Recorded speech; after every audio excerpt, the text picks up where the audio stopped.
Hi everyone, this is Ben Pullen, the Group Director for Mobility at VUCA Group and the organisers of Smarter Mobility Africa Summit. It's great to be here with you once again for one of the SMA webinars.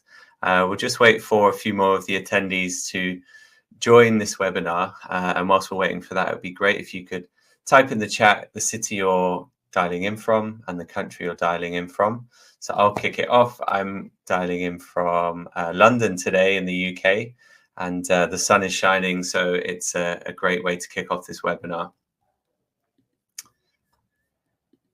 Great stuff. So today we are here to talk about the elevating passenger experiences through seamless urban travel with ticketing and payment solutions. So that's the focus today, is ticketing and payments. We have some great speakers from all over the world and from a range of different types of organizations, including Visa, UITP, Kencut and Lamata. So a really good mix to help us to understand a bit more around the trends, the innovations and the technologies, as well as some of those challenges and barriers around ticketing and payments. So just a quick introduction to who I am and what we do at Smarter Mobility Africa Summit. Smarter Mobility Africa is all about embracing the new urban era through smarter mobility.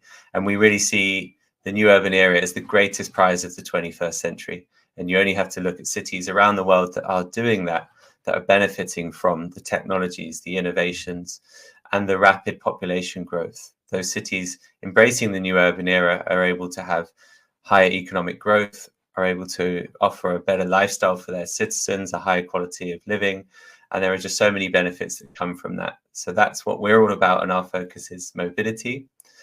And we activate this through a number of different touch points across the year, including webinars such as these, meetups. We have our weekly news mailer called SMA News, and of course our annual Smarter Mobility Africa Summit, which takes place every October and is this year hosted in the Gauteng province with our hosting partners, the Gauteng Department of Roads and Transport.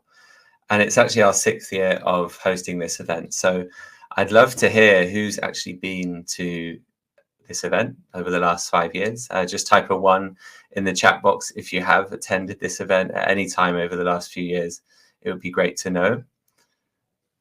And then if you would like to attend, type 1 as well in the chat box. It would be great to hear who's looking to come this year in October. We have just over 5 months and 1 day. Not that I'm counting, but there's a lot to look forward to this year. Right, let's proceed with the topic of today, which is very much looking at how we improve customer experience, elevate passenger experience, but also looking at it from the operator and the authority side, because that increase in customer experience, passenger experience, can also lead to a number of different benefits to the other stakeholders in the ecosystem, and we're going to learn about that today. So firstly, I'd really like to welcome Thea Fisher, the Senior Director for Global Urban Mobility at Visa, to the webinar. Good morning, Thea. How are you today? I think you're on mute. I'm just going to check. There we go. Hey, Ben.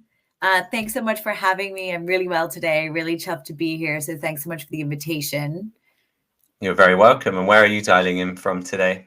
I'm actually also in London, so maybe we're a stone's throw away. I'm at home in Notting Hill this morning. Brilliant, brilliant. And I can't help but notice the Visa office every time I travel through Paddington Station. So is that one of your headquarters for Visa? Absolutely. So that's the headquarters for Visa Europe. And actually, we have a global urban mobility team, which is what I head up. And while most of our global functions, they tend to be based in the States, actually, our global urban mobility function is based out of London. So that's my home office. That's where I usually am. It's where I'd normally be at this time in the morning. Brilliant, brilliant. Well, London just seems like such an amazing place for mobility at the moment. I'm always amazed when I come up and just see all the different innovations taking place. But today, the focus is Africa. So first, I think we're going to hear around Visa's role globally in terms of mobility.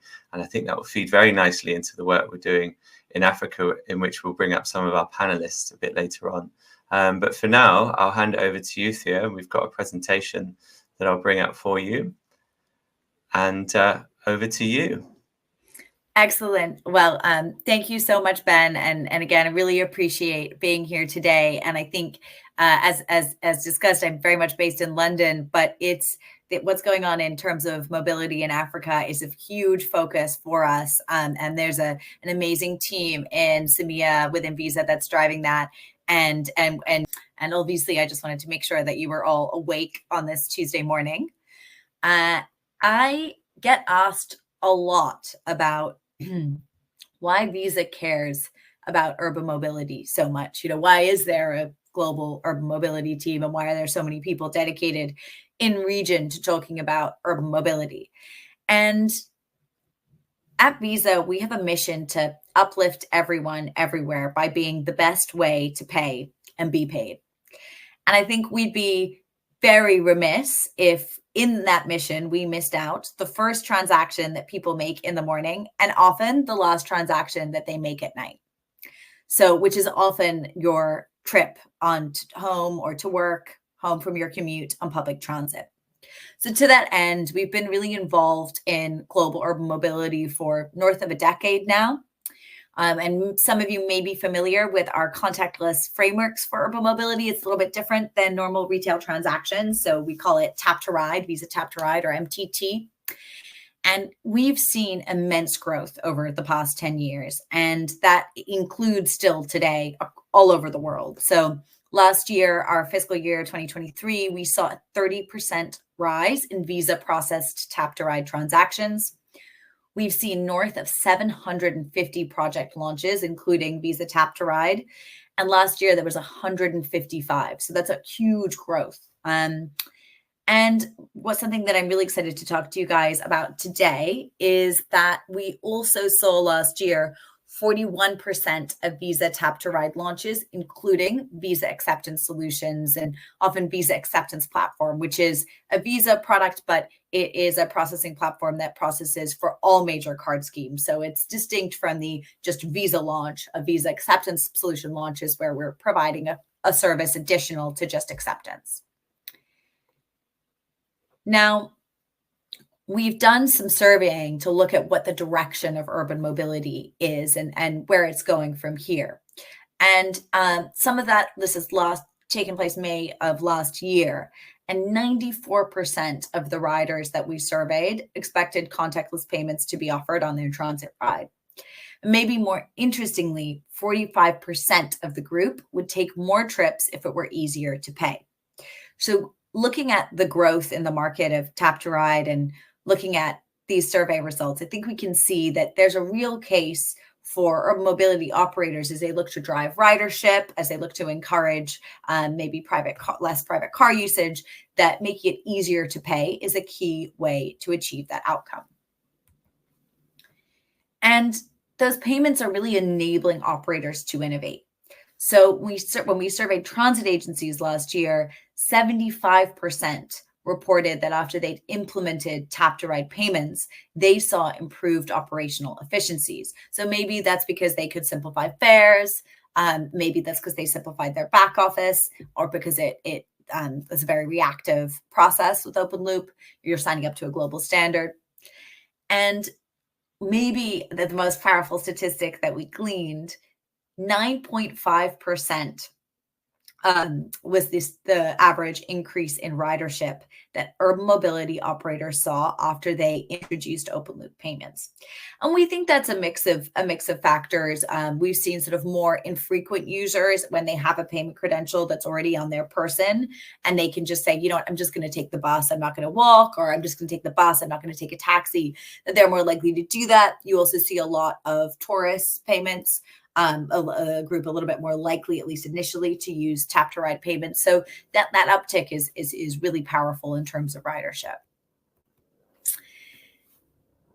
But within this, what exactly is Visa Acceptance Platform, which I talked about? What is that doing to provide a boost to these various different operators and urban mobility operators and experiences? Because we talked about 155 launches that we saw of Visa acceptance last year in urban mobility, but 41% of those used Visa Acceptance Platform. So we hope that it's providing something really additive.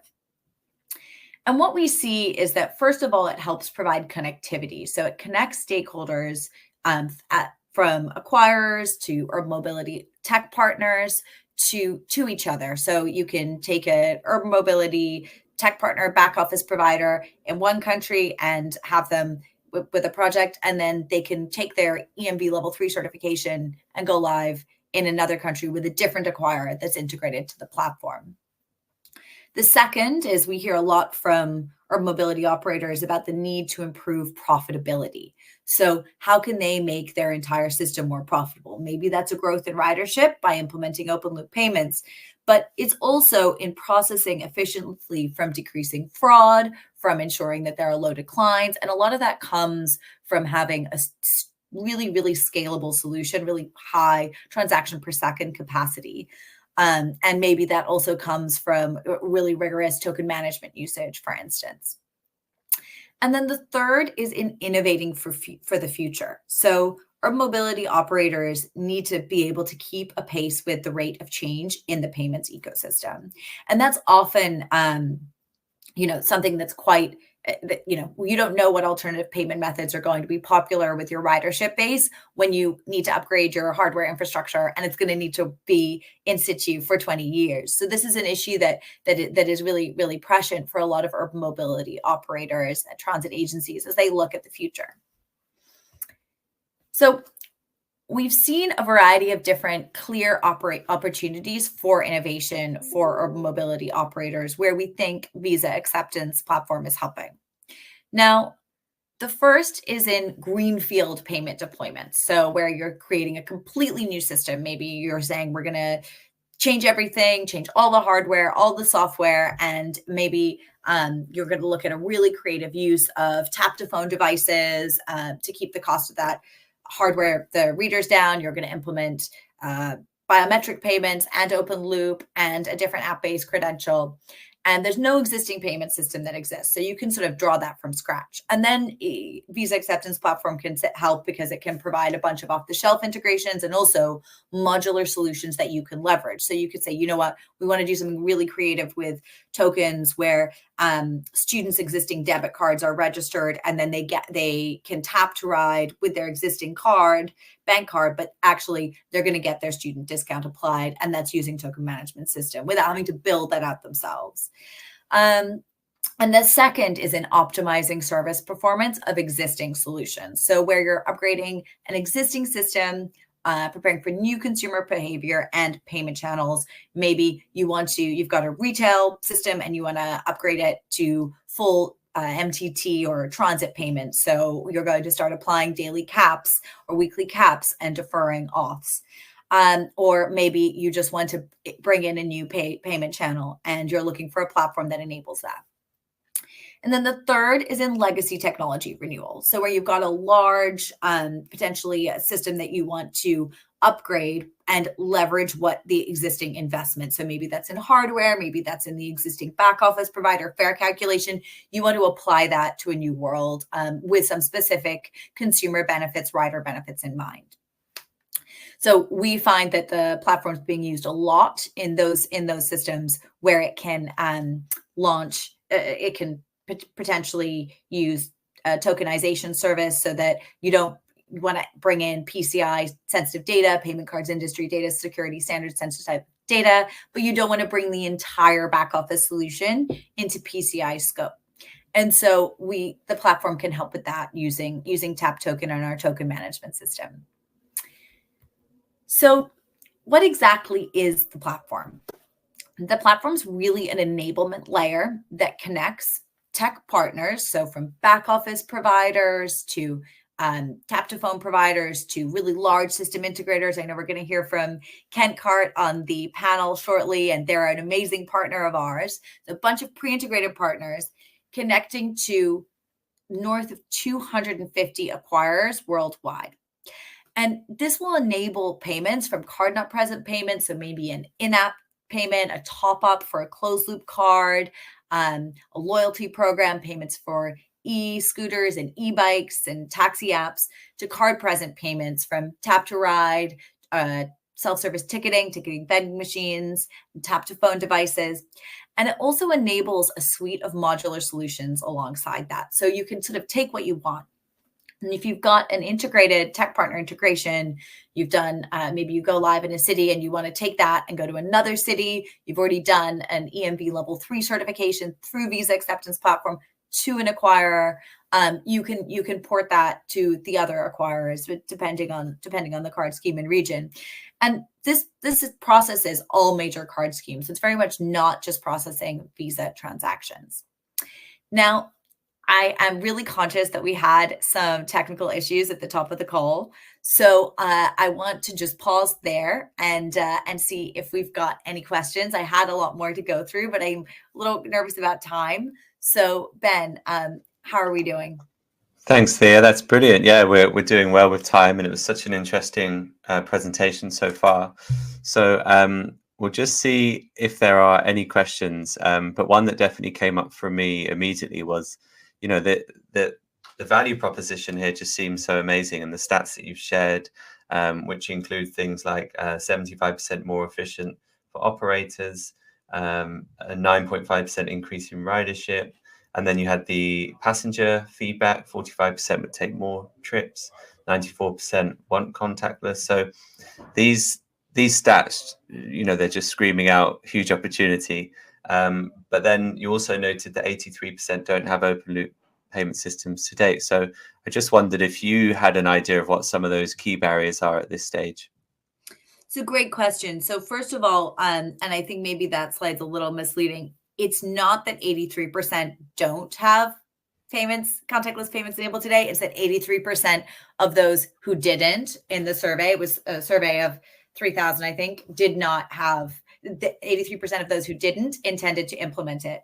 And it's not on the slide. I'll pop it back up, but actually, of the 83% who intended to implement open loop payments, I think 75% intended to do so within the next 2 years. So Okay.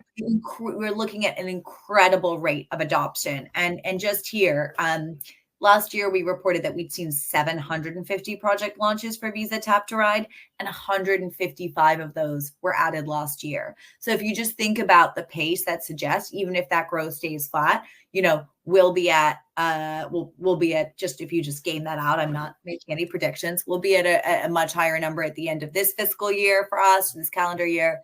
And we're seeing a huge amount of growth there. So I think it really is appropriate. And we've seen a vast commoditization in terms of the suppliers in the space as well. So you can, if you're a small operator, you can look at implementing with tap to phone these days, and we've seen launches from huge cities like London, but Visa Acceptance Platform powers a bunch of smaller,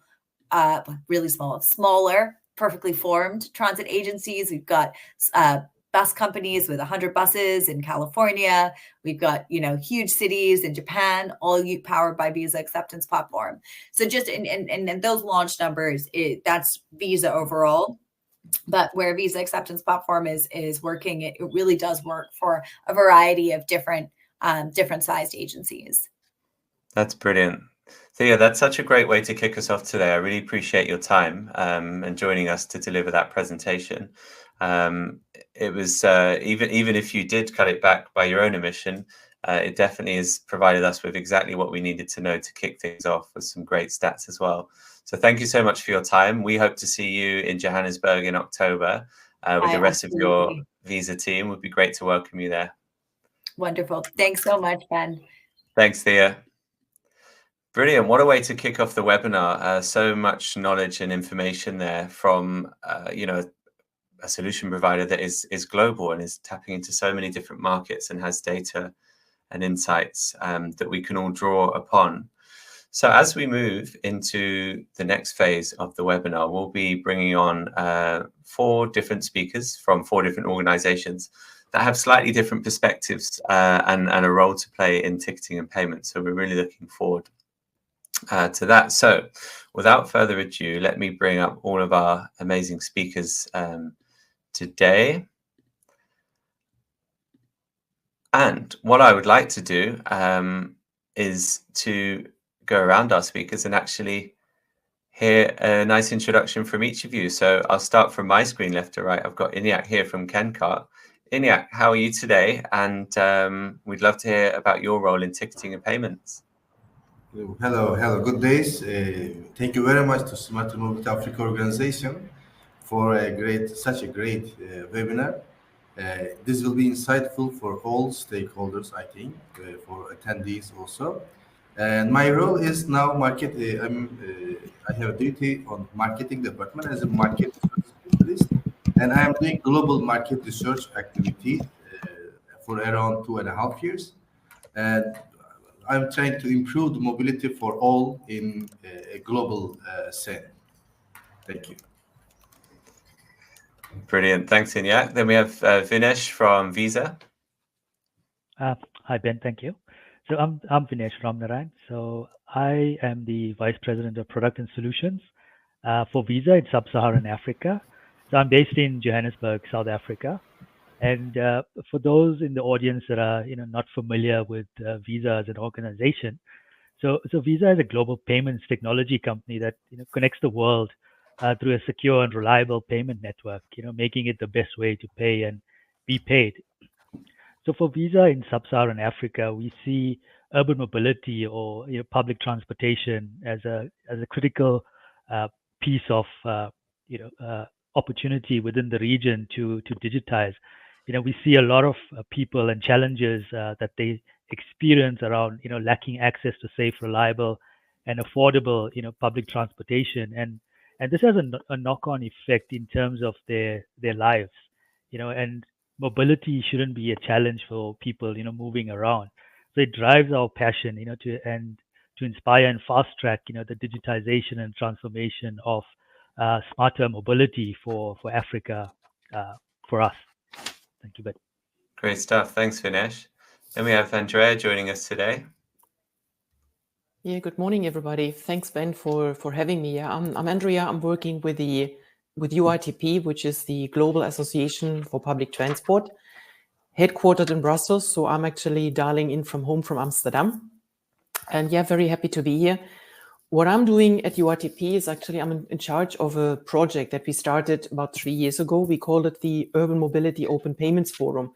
And this is a platform we have established within UITP with the industry players. So we have the payment schemes on board, our colleagues from Visa, among others. We also have technology providers on board. And we actually together look into open loop payment and see how can we make it even more efficient, more attractive for public transport, and what can we do to make it easier for transport agencies to actually adopt open loop payment. That's a bit, what I'm looking into, and very excited to be here as a part of this panel. Thanks, Andrea. And that probably leads us very nicely into Simi Sola, who's joining us from Lemata. Good morning. Good morning. Thank you for having me. So I'm Simi Sola Elegba. I'm here from Lagos, Nigeria. I'm currently working on the implementation of fare collection systems for our public transportation network in Lagos. And I would say that we're probably part of the 83% that don't have open loop but are looking to implement open loop in the next few years. So I'm really glad to be here and looking forward to contributing to this. Brilliant. So we're looking forward to an educational webinar. We've got some great speakers on. And just a reminder to those who are tuning in today, please do comment in the chat box, put any questions in, and we will be taking those for our speakers at the end of the webinar. So I think, firstly, let's kick things off with understanding what's the current landscape like for ticketing and payment solutions in African cities right now. So I think maybe let's go straight to Lagos and hear what the landscape looks like there on the ground. Oh, thank you. Yeah, so right now, Lagos is at a very interesting point in our public transportation journey. Over the last 2 years, last year, we recently launched our first intercity rail transit.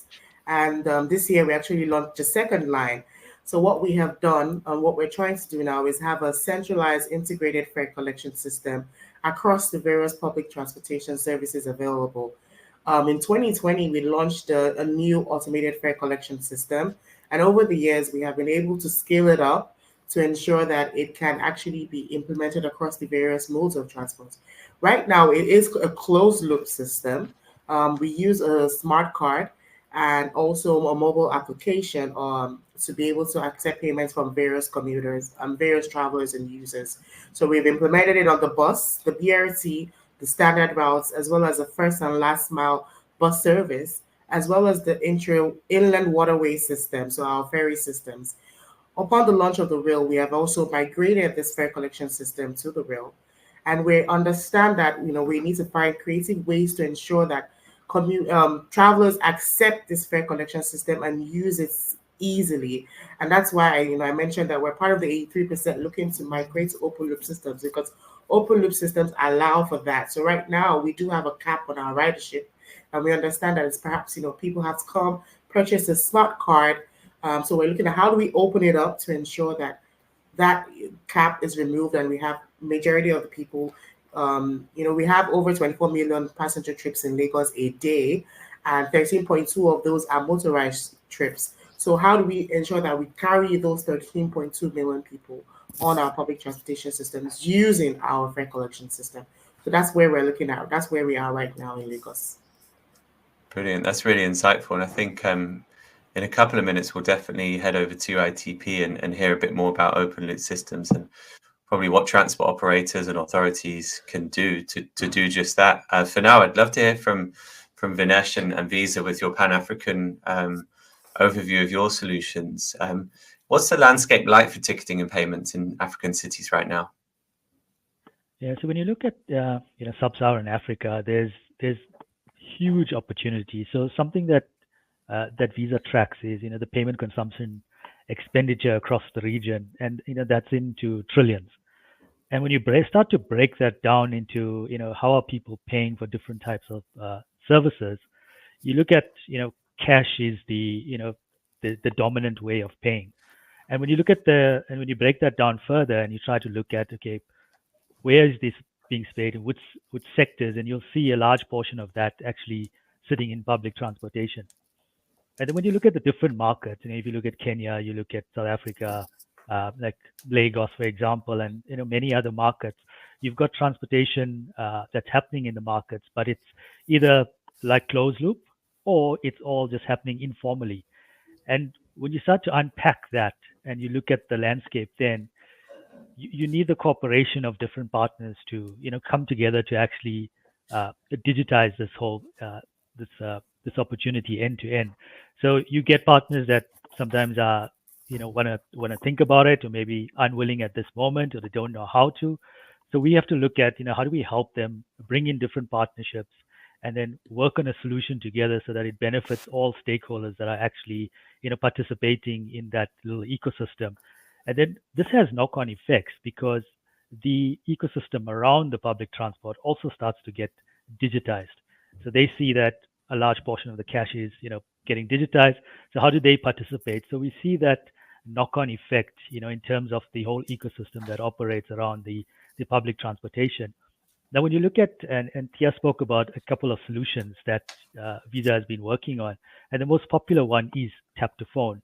So when contactless started to accelerate, when in the COVID years, we saw that rapid contactless penetration across many markets, some quicker than others, but the behavior of consumers and the tap and pay sort of stuck.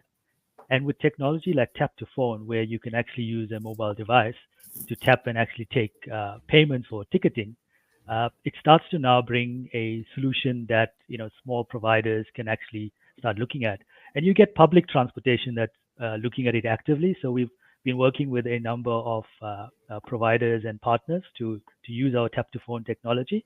But we've also got small private owned companies as well that's doing public transportation and also looking at how do they implement it.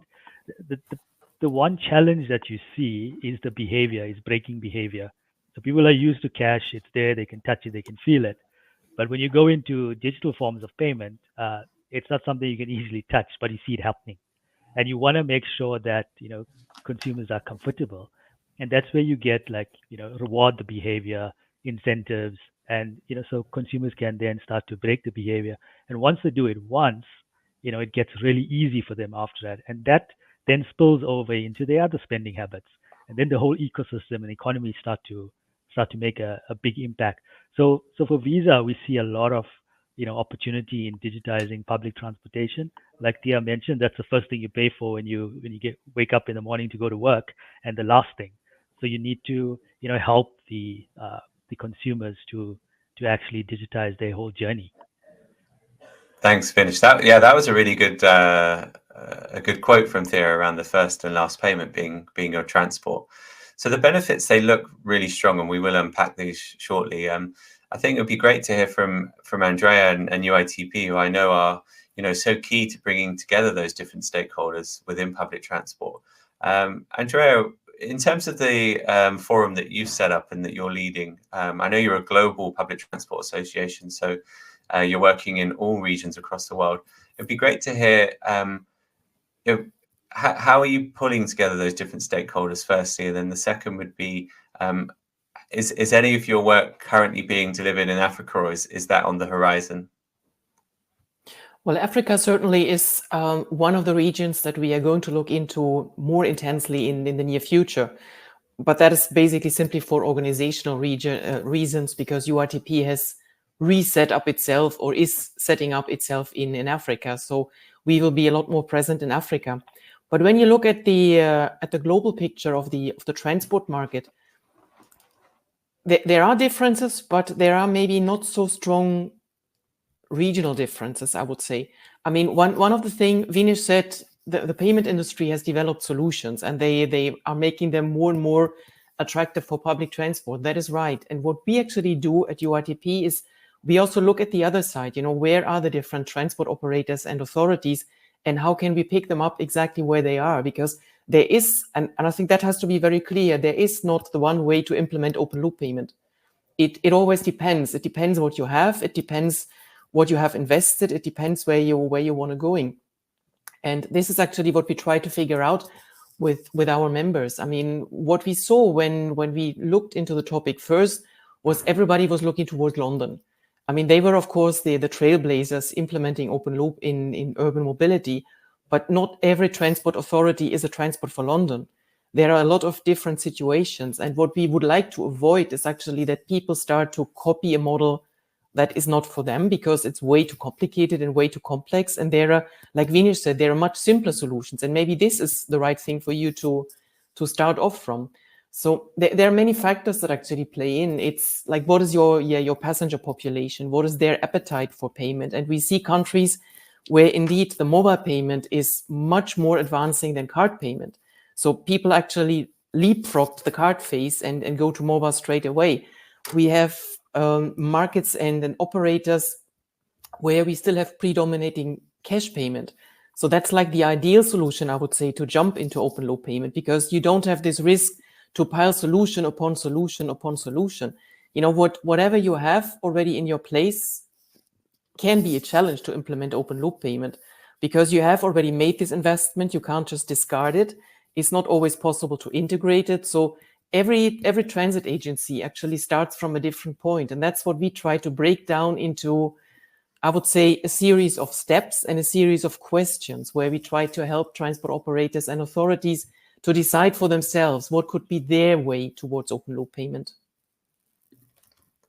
Great to hear. And I think, Iñak, if I'm not mistaken, you have a range of different solutions that you're deploying that makes it easier for some of these systems to be rolled out, and also for different stakeholders to be brought in the picture. So perhaps it'd be good just to hear about some of the solutions that you're offering that probably help with that stakeholder engagement and support the transport authority or operator with introducing or implementing open loop.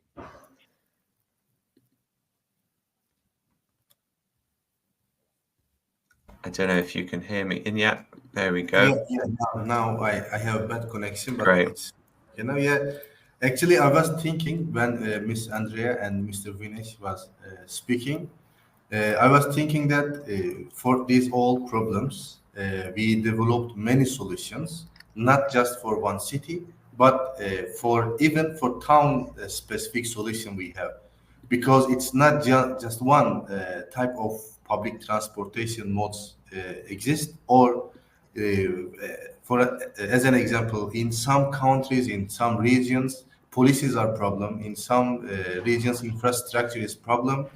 So actually, the solution that has been brought by CANCARD is also brings many questions. But the best thing, the best solution that we have brought, just let me quickly share, if I can, Ben. Yeah. So let's Yeah, okay. let's get that nice Yeah. slide up for you now. Okay. Can you see my screen now? Yeah, there we go. Brilliant. Okay. I will just mention what account-based ticketing is, and it's connected to open loop system as well.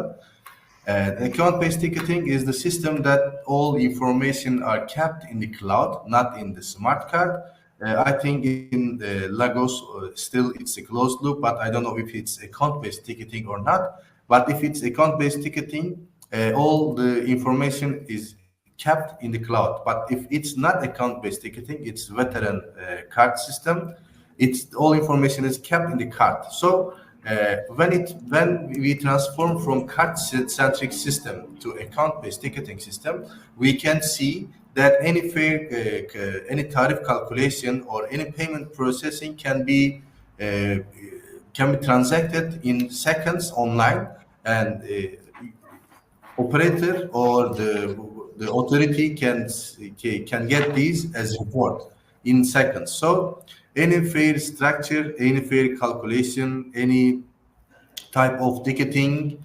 Let me just mention what I mean. Any type of ticketing, as you see on the screen, any debit card, QR code, as Lagos is using. We also develop a mobile application in which we establish one QR code payment option. And also, thanks to account-based ticketing, you can do online top-up, and in your the amount that you have topped up is loaded on your account in a virtual wallet in the cloud in seconds. So it will just opposite to card-centric system, because you need to wait for 10 minutes or 15 minutes for system to change data with the validators so that you can put money in your wallet in card-centric system. Opposite to that, account-based ticketing will provide you to be able to top up in seconds. In 10 seconds, your data will be sent to validator, because it's always connected to our cloud or our servers. And besides that, it's so flexible system, account-based ticketing. That's also another answer for public transport operators, and also for Mr. Vinesh and Ms. Fisher explained. It's convenient for open loop system, since you can do any concessionary fare payment with your debit and credit cards. So that's another solution that can be provided when you implement account-based ticketing and open loop system. So that will decrease the cost for distribution, first of all, and the time saving for passenger. And there are many other benefits, because you don't need to top up your smart card. You can use your bank card as a smart card, and still as a student smart card. So this is another technology, another solution that brings many questions together. But we can see the questions. And at the end of the day, what can be a city-specific solution in a high-end technology? As you see, this is a proof from one of the city in which we have a project. This is the ridership numbers. As you see, it's like 30% is paid as concessionary, but credit card payment is as much as a flat fare. So it's 30% is paid by credit card. So open loop is really convenient for passenger. As a proof of what Ms. Fisher and Mr. Vinesh explained, these credit card numbers are just a proof. Only this is itself. And when it comes to interoperability, because that good news is open loop system doesn't need any integration of interoperable system if all vehicles has the device that accepts credit card, bank card payment. And as you see in the Kocaeli city, there are more than 3,300 devices in only one city. And these fare structures, since it's account-based ticketing, when we come to our own main topic, as it is an account-based ticketing, you can implement any fare structure at any time for any device, for any vehicle, for any zone, any type of card. You can implement different fare structures and you can just do it in seconds. This is the technology. This is a high level of technology. And Brilliant. the Thanks, good Inyat. news, Yeah, so thanks for the overview. Yeah, if you wanted to just finish off on the last sentence you were saying, and then I think we'll hear from yes, some of the challenges that last transport thing, authorities have. last thing is operators to get their money. At the end of the day, you need to distribute the money to the all shareholders. And thanks for That's a really important part. Absolutely. yeah, yeah, that's it. So let's hear then some of the challenges, because I honestly I don't envy your job sometimes, Simisola. I can only imagine how difficult it would be to plan and organize transport for a city of any size, especially one that's as big as Lagos and has such a huge number of passengers to service. So what are some of the challenges that you see when you're looking at any sort of open loop or closed loop system? Yes, thank you for that. As Vinish said, cash currently is the most convenient means of making payments, especially for transportation, and that's the case in Lagos as well. So, in implementing the fare collection system, whether closed loop or open loop, you have to first understand that this is the reality, and how do you make sure that whatever you're implementing is as close to the reality as possible? And Jira mentioned that it's not one size fit all, right? Different cities are in different stages, and that's the case with Lagos. Lagos was in a unique position, and we had to create a solution that met our needs. So, for example, we knew the future vision. Ultimately, we want to get to open loop. So, it was part of the requirements and specifications for the validators on the buses was to have a validator that can accept open loop payments as well as card-based payments. So we had created a system based on specifications, based off of our vision, to ensure that we're able to flexibly scale up when the time comes. And now just to speak to as Inak mentioned, account based versus card based. What Lagos has also done is to have both. So we do have a card based solution, but it's also tied to an account. So I'm a passenger and I have my account on my card, but I do have a virtual account that I can top up from anywhere and use my mobile phone or use the QR code to make payments from directly from my wallet, or I could just transfer the money from my wallet to my card and use that. So we have to understand what our commuters and travelers and various public transport users wanted. What do they want? What do they like? What are their patterns like? And I think that ties to stakeholders engagement. And one of the things that we're looking at right now is how do we analyze and understand what the various stakeholders want. And this cuts across the users, the operators, as well as the informal sector or popular transport as they're called right now. Right now, they are, the most successful public transportation operator, considering the riderships that they cover and the routes, the number of routes that they cover across various cities in Africa. And so you have to understand these dynamics around their own fare collection, their own payments revenue process to ensure that that is built into whatever fare collection system that you're implementing in a bit to integrate with them and integrate with other perhaps other micromobility providers as well as first and last mile service providers. So An integration in some of the research for this webinar, the word integration came up a lot in the discussions with all of you. So Videsh, what role do you think ticketing and payment plays to contribute to better integration of transport solutions? Yeah, I think just to, and Simisola made some really interesting points, and Andrea touched on it as well, is when you're looking at public transportation or urban mobility and the digitization of it, it's important, extremely important for us at Visa, is to understand where the problems are, the pain points are in that whole value chain, and then try to unpack those those problem statements and then see how the solutions come together. There's no shortage of technology. I mean, there's enough technology to sort, many problems. It's just understanding the problem. And I'll use an example. So recently, Visa, collaborated with a fintech in Cape Town, South Africa, which is called Loop.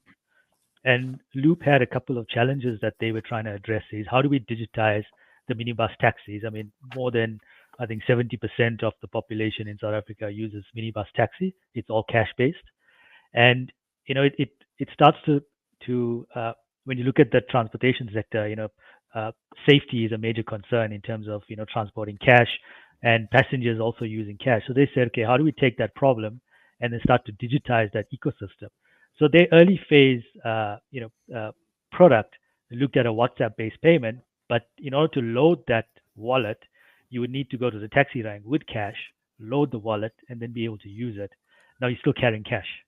So Loop partnered with Visa and another technology provider, and we then introduced Tap to Phone. So then Tap to Phone, basically you can use your credit, debit, prepaid card. You can tap on the device which the driver carries and then make the payment. Now, when you look at the payment types as well, there's some instances where the driver or the operator knows the fare, the amount of the fare. So you're going from A to B, it's X amount. Now, it gets a little bit more complicated when you have multiple transports. And then you need a mass transaction sort of way of trying to understand, okay, the person is going from A to B with a taxi, then they're going to take a ferry, and then they're going to take a bus. So now you get that multimodal type of transaction that you need to understand. But from a Loop perspective, it was pretty simple. They knew multiple fare amounts. The driver would enter that into Tap to Phone device, and then the passenger would just tap that device and then start to make the payment, and it was simple as that. If the person wants to use their WhatsApp, they can then use their card and then load their wallet as well. So it starts to take away the cash from the whole ecosystem, but it doesn't stop there.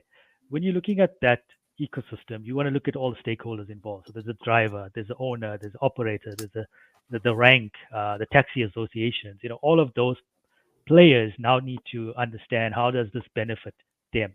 How do they start to get this the digital payments back to them? Also, the settlement needs to be quick, so there's no wait time on the taxi drivers perspective. So you need to solve for all of that. And then one additional point is just around financial inclusion and just educating taxi drivers. So a lot of them they're good at just driving, but how do you manage the funds? How do you have a bank account? How do you let the funds go in there? How do you use it? So we also partnered. So Visa partnered with Loop to do financial education for the drivers, so they can understand basics around how to manage finances. Then you start to develop that whole the economy, okay? Because now they educated around finance, they understand digital payments, and now that takes it to the next phase of where we're looking at the whole taxi rank. Now all of the vendors that are sitting around there, how do you bring them into this ecosystem? And Tap to Phone can then play another role in getting those vendors onto Tap to Phone technology to accept payments. But what we do with Loop is we constantly innovating. We use design thinking. We take feedback from them. We then sit and look at, okay, what is the feedback coming? How do we improve the process? Because you actually want it to be seamless, for the passenger, so that they don't default back into making cash payments. So that's just an example, but there's other examples like in DRC that we're doing with buses as well, using the same technology. So there is opportunities for many providers and operators to adopt the technology and make it easy for their passengers. So it sounds like education is a big part of the requirement to move forward here. Andrea, with some of your stakeholders and the forum that you run, where does education sit in your objectives? Is it a big part of what you're doing day to day, or is there not so much education required at this stage? Oh no, definitely. That's a big chunk of our work, and I actually would like to continue a little bit on what Vinesh just said. I like it how you highlight that we always need to focus on the passenger, because in the end, whoever the stakeholder is, I think if the passengers don't adopt the payment solutions, then we have, all our effort was actually lost. And this also takes a bit of training, learning, and education for the transport stakeholders. Because what we actually see worldwide is, especially fare structures in the bigger operators, they tend to take a life of their own. And for whatever reason, be it political, be it historical, be it was thought a good idea at some point, fare structures can be immensely complicated. And if you always want to stick to this fare structure and try to digitize this, actually you make your life very hard. So thinking about a new payment solution, thinking about implementing open loop payment is actually a very good moment to rethink this own fare structure. Do we really need all these little tariffs that we have in place? Or could we perhaps simplify that, again, for the benefit of technology, but also for the benefit of the passengers? So this is certainly something that requires education and also some training. It's not a given that your fare structure looks as it does. This is something you can change. And what is, of course, also very important, again, is always to keep in mind what do actually the passengers expect, what can we do to attract more passengers, and how could be my journey implementing open loop payment rather than just looking what have the neighbors done. That's always a good inspiration, but it may not be your solution. And I guess there's also one important point that is perhaps more the education of the tech partners and the payment sector. We should, I think, at least for the foreseeable future, not anticipate that it will be open loop payment only in public transport. Probably we will see a lot of coexistence of different solutions. So this is again something where we have to work together to find out what could be the easiest, swiftest, and yet most solid solution. Again, avoiding piling up solutions and just increasing costs for the transport stakeholders. And if I'm not mistaken, somewhere like TfL in London, they would have a mix of services now. I can, for example, pay with their Oyster card.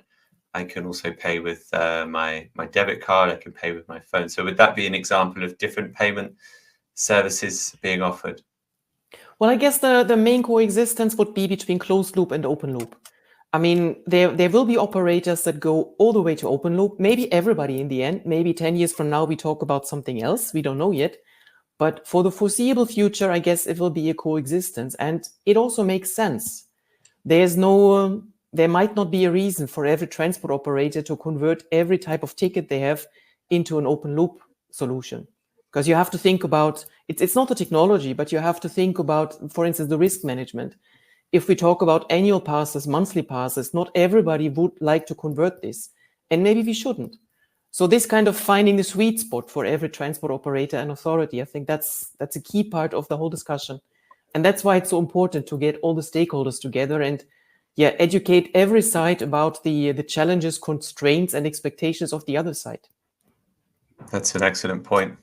If we head back over to Simisola, I know you had quite some success with your card adoption in terms of the transport cards that were being used. So that would signal maybe there was a specific educational program that was rolled out.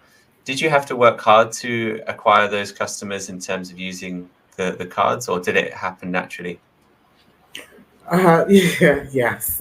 So definitely we've seen significant growth in the use of our fare collection system. Right now we have over 4 million users of the smart card. And in 2020 we started off with like 2,000 by the end of the year, 3,000. And to see that growth is actually good. I would say that we'd had to do a lot of engagement, definitely, to get people to actually trust the system. Most people were used to paying cash, and in a bid to have people store their money onto a card and know that the money would remain on the card, it wouldn't get lost or missing, was a big deal. So there was continuous, and there still is continuous engagement of the various public users and travelers, and also the operators as well. We had to engage the operators to understand what did they want from this fare collection system. Yes, you want your revenue to be secure, but what other things did you require? So data is a big deal as well. So we have continuous engagements with them. We have quarterly meetings with operators. We also have quarterly surveys with our travelers to understand how is the system going and what more do they want. And also there are various public engagement sessions. So we have a radio program, some videos on YouTube, some short videos on the buses and on the trains to just enlighten people on the fare collection system, and also plans for the future. So that's how just continuous engagement, very important, very critical. And it sounds like trust is a huge part of this evolution, not just from the passenger side, but across all stakeholders as well. My lights have just gone off now, but luckily it's not load shedding or anything. It's just the light switch has gone down. I've got just one sort of question comment here from Haniefa Gaby from South Africa, who works for transport in the Western Cape. The comment really is just around one of the challenges with digital payments is the need for constant connectivity across public transport routes, as well as some of the delays experienced in clearing. So I just put that to the panelists to see if there's any immediate thoughts on that one.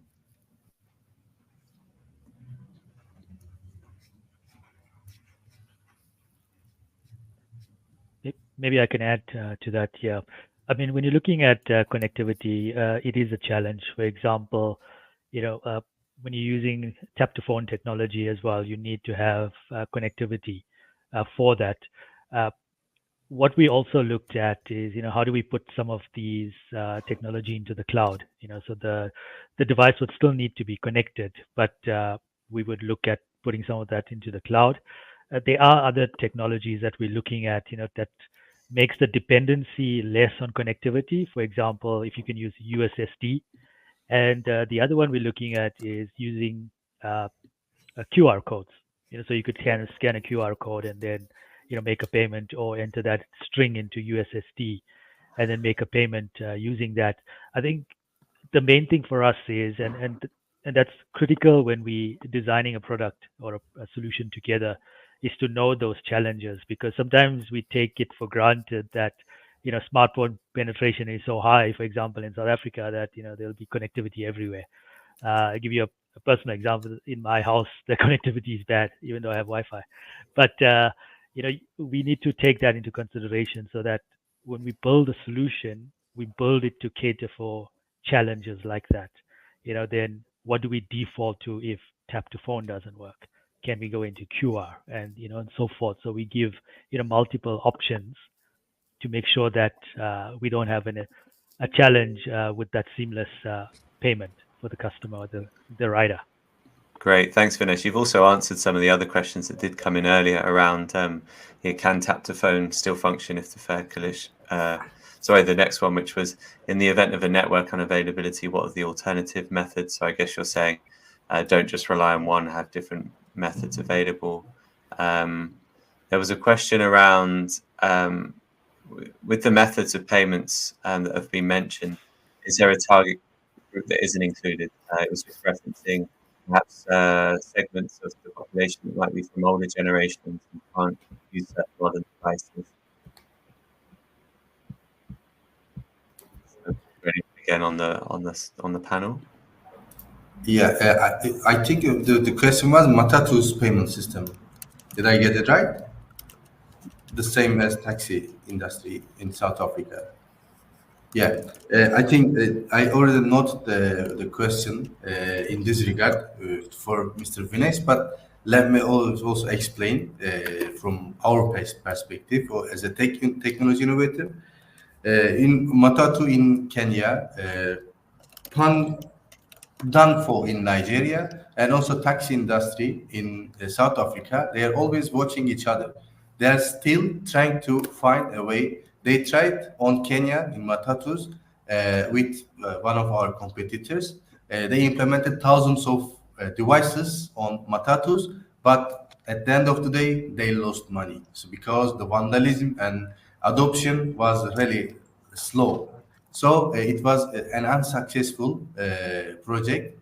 In South Africa, with the support of Visa, actually, now in the tax industry, people are being tried to get used to this payment system, digital payment system. I think it's going well, but the technological background is really important because once it's hundreds of thousands of people and transaction daily, then we know, we experienced, and we sold that you need to have a strong back office, not only servers to keep the system information, but also back office to make it work. All processes is really important. And the good news for South Africa is policymakers are supporting this system.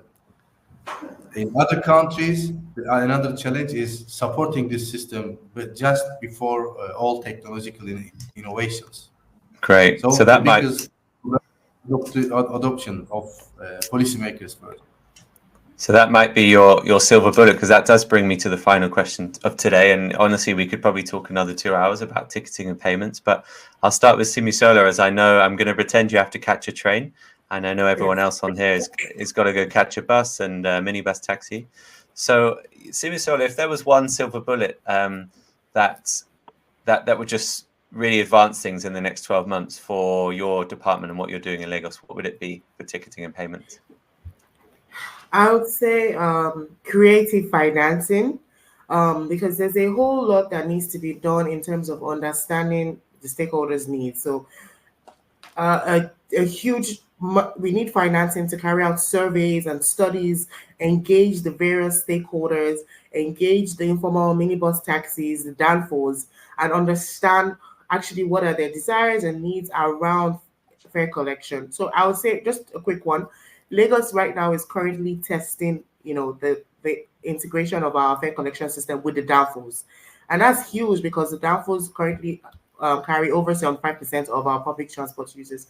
And the danfos are known to be informal and unregulated and not interested in having the money go somewhere else. So there's extended long-term engagement with them to understand, okay, what is your structure like, so that we can know that, oh, this fare collection system can be tweaked to actually meet your needs and meet your desires. So I would say creative financing in a bit to understand stakeholders better, and then in a bit to expand the system and extend the system to the various means and modes of transportation in Lagos. Brilliant. Thanks, Simisola. Vinesh, I know you've got a Loop minibus taxi waiting for you outside, so we'll go to you next. What would be a silver bullet for you in the next 12 months that would really advance what Visa's doing for ticketing and payments in Africa? Yeah, it's I mean, when you look at urban mobility, it's quite complex, with the infrastructure, technology, the policy. So all of these, flywheel need to come together to actually, make something successful. But the silver bullet for us is, to speak to Visa, speak to your partners of Visa in the different in countries that you operate in. We'd like to know what initiatives are happening in the region. And then the second part of that silver bullet is the willingness to digitize. One is having the initiatives, but the willingness to digitize, we find most often that, partners' willingness is a little bit less. So if we can get that, the initiatives that are running in different countries and your willingness to digitize, and we can collaborate to, deliver seamless digital urban mobility solutions together. Brilliant. Thanks, Vinesh. And then Inyak, over to you, a silver bullet that would advance what KenCut's doing in Africa over the next 12 months? Actually, we are still trying to improve the way how operators think.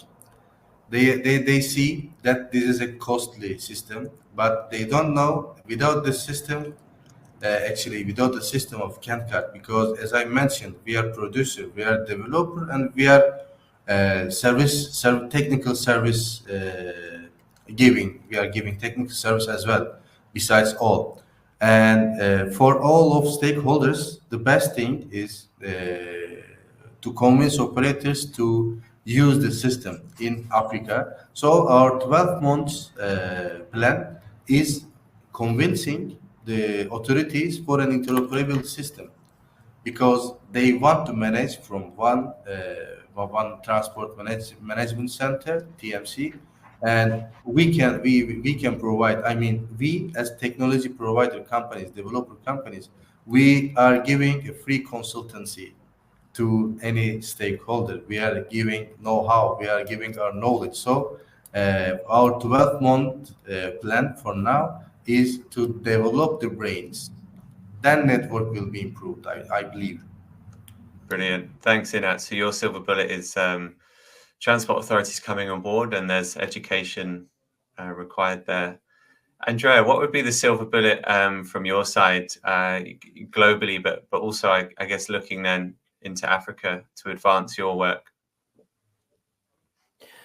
Well, a silver bullet would certainly be, for once, to focus less on the discussion whether closed loop or open loop is the better solution, but to be, like Vinish said, to be more open-minded and willing to digitize and see what is in for a transport operator or authority in both of these worlds, and how can you take the best for both and advance, and then you take the next step and then the next step. So let's not be over-focused on who is open loop, not for, and what kind of customer types does not benefit, and is it a matter of connectivity?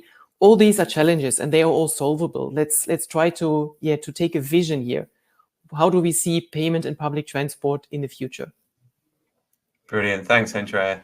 And like with all these webinars, we leave with more questions than we probably started in the beginning. But I think we leave with some direction in terms of what role Smarter Mobility Africa can play over the coming year to support the development of ticketing and payments. And myself and my team have certainly leveled up on our awareness and understanding of the role of ticketing and payments. So we'll certainly see what more we can do this year, and then definitely at Smarter Mobility Africa Summit in October. I'd like to thank the speakers that joined us today. We had some really interesting perspectives from all over the world, coming from all different angles of the ecosystem. So thank you so much. I'd like to thank everybody that joined us here today on the webinar. It's been great to have you, and good to have your contribution as well. And we really look forward to seeing you at Smarter Mobility Africa Summit. The draft program is available now to review. I hope there's some ticketing and payment stuff in there. I think there is. But we do have that draft program, and our updated program will be available in 2 weeks. So if you do download this one, you'll be sure to be getting all the updates on the latest programs as well. And we look forward to seeing you there. So thanks for your time. Thanks for joining us for the SMA webinar, and we'll definitely be seeing you on the next one. Until then, let's continue embracing the new urban era.